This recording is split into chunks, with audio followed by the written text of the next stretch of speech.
सगळ्यांना जय श्रीराम.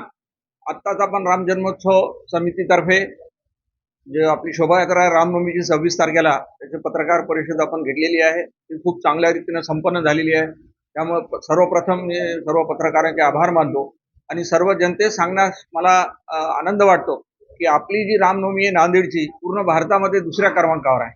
पहिला हैदराबादचा क्रमांक आहे भाग्यनगर, दुसरा आपला नांदेडचा. आपल्याला अभिमान असायला पाहिजे.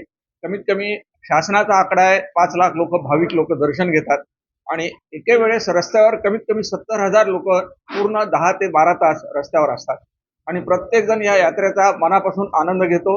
कुटुंबासहित सर्वजण याच्यामध्ये सामील होतात आणि महत्वाचा उद्देश म्हणजे यामधून आपण हिंदू एकता दिवस आणि सामाजिक समरसता कशी खऱ्या अर्थाने समाजापर्यंत पोहोचेल याचा सर्व रामभक्त विचार करत असतात आणि त्याप्रमाणे ते प्रयत्न करत असतात आणि म्हणून आपली ही रामनवमी अतिशय सुंदर राहील. सगळ्यांनी आपल्या सहपरिवारासह इष्टमित्रासह यावं, त्याच्यात सहभागी व्हावं. या ठिकाणी एक विशेष सूचना अशी द्यायची आहे की यावेळेस सुद्धा मागच्या 2 वर्षाप्रमाणे हनुमान पंचवटी हनुमान मंदिर येथे महिलांसाठी काठी वाटप भगवा ध्वज काठी वाटप होणार आहे आणि मागच्या 1 वर्षापासून काठी वाटप आणि काठी प्रशिक्षण हे सुरुवात केलेलं आहे. हे सांगण्यास मला आनंद वाटतो. धन्यवाद. जय श्रीराम.